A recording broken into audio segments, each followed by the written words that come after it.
My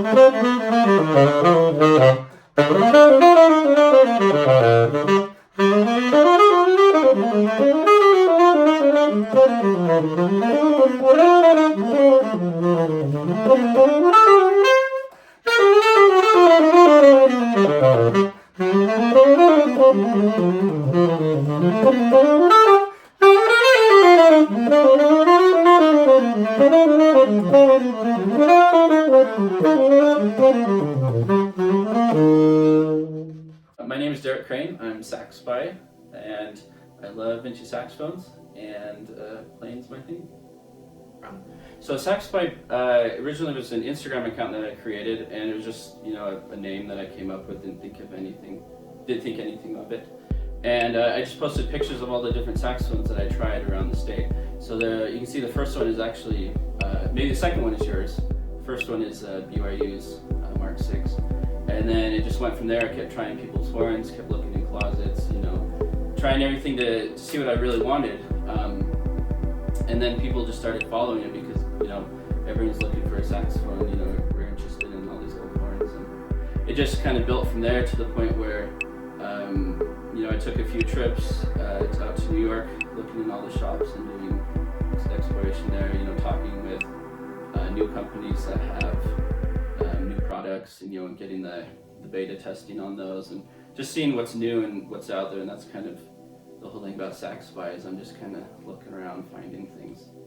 So I make what's called a Sax Spy end plug, as you can see, and this just goes in the top of the horn when it's in the case, because you have this little pin here. So when you have this pin, you got to protect it, otherwise it gets bent. And so it just pops in there. It's kind of an old tradition. Old horns have these. You see the old Selmers have them made out of African blackwood or grenadilla. And so it just kind of holds it in there when it's in the case. And my father-in-law he's a wood turner, and so he has one just in his basement. So he'd invite me over and just give me a few pieces of wood, and I just screw up a bunch. But after a while, I ended up creating a few. This one was probably around the 20th or 30th I ever made, one of the first ones. And it was made from the same block as the one that Chris Potter has. And this is our most popular style too. This is the tiger wood, and it's the traditional, or the trad 2 style, kind of invoking the old French saxophone style. But you see why people like it. It's got those amazing stripes. It's kind of got this gold color to it, so it sparkles.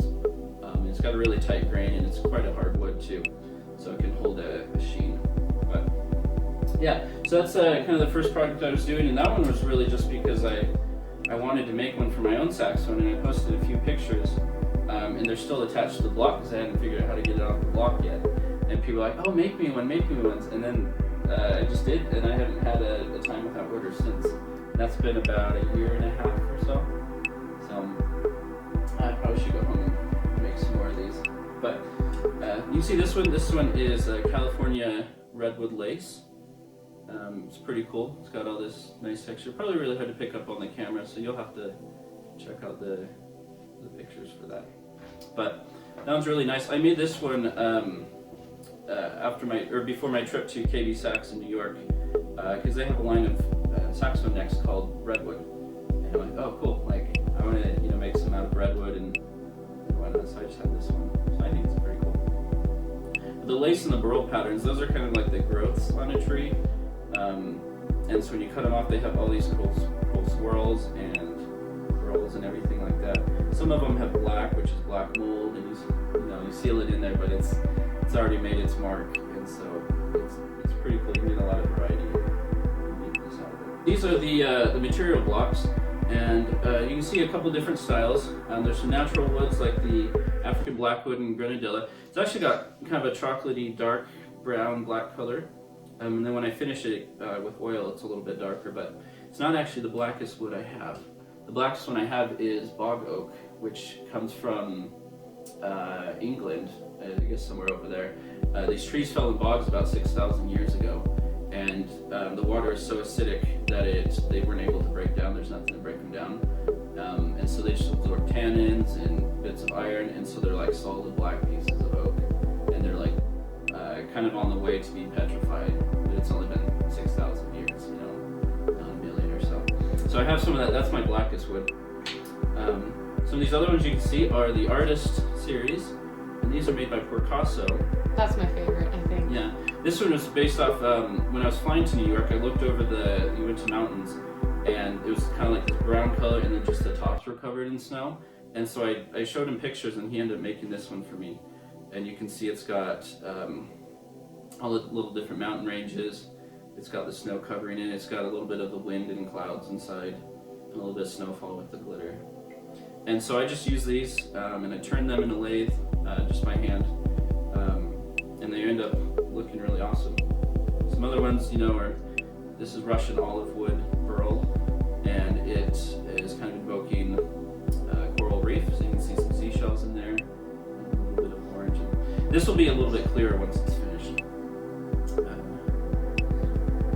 Probably the coolest one though are the galaxies. These come every once in a while in different forms. But you can see that one's just going to be full of color. This one's already spoken for. The galaxies sell instantly, so it'll be real fast to get one of those. That's very cool. It kind of reminds me of Kamasi Washington. He's way into like these galaxy things, in the backgrounds. Maybe you should hit him up. Oh, I should, yeah. Say, hey, Kamasi, you want one? Yeah, I should make one for him. That'd be really cool. Yeah. Yeah, and then this is just the tigerwood, the most popular one in the material block form. So this one's actually sustainable. It's not an endangered species. It comes from Brazil. It's really awesome. These are actually a little bit shorter than I mostly make because these are test samples, but these are the oboe blocks that I make, or the reed blocks, because I guess mostly oboists and English horn players use them, some bassoonists. But the cool thing is that I like to put some glow powder on the inside. We'll probably get some shots with that. But the glow powder just gives it a lot of character. And so instead of having this boring black piece of wood, you got bright glow, and I think it's just kind of fun. Now, I do them in other types of wood too. I brought some bloodwood. I do Macassar ebony and lignum vitae, which is actually a little bit harder than grenadilla. The lignum vitae is really cool. I should have brought some. It's used in nuclear submarine bearings. At least it used to be, because it's so durable and everything. So I have a few pieces that were actually used in boats and everything, the shaft and everything. Factory out here. Right, yeah, it's the Cannonball Factory is about 5 minutes from my house, and Ryan Lillywhite lives in my neighborhood. He's about a street over. And so I actually do a lot of tours over the Cannonball Factory. It's part of my page, just to see what's going on there. I've got a bunch of prototypes that I'm going to be posting soon. But yeah, they sell really well. They're great horns out here in Utah. But that was a big thing is, I own a Cannonball, so I know what that plays like, and I've owned a Yamaha, and I know what that plays like. But there's so many things that haven't been brought to Utah yet. We're kind of a desert in many ways, and so I'd love to bring more of this gear and things that are out there to here and to other places as well that are looking. And your plugs. Oh. Not your plugs. I mean, like your social media, like your website. Yeah, that's true. You literally have some plugs over here. Sorry. Yeah, I'm Sax Spy on Instagram, Sax Spy on Facebook. I also have Sax Spy Sales. It should be the same name all through Twitter, Facebook, and Instagram. But Instagram's like my main territory. That's where you'll find me. I answer basically all of my message requests. I have thousands and thousands of conversations, and we just talk horns. And so make sure to catch me on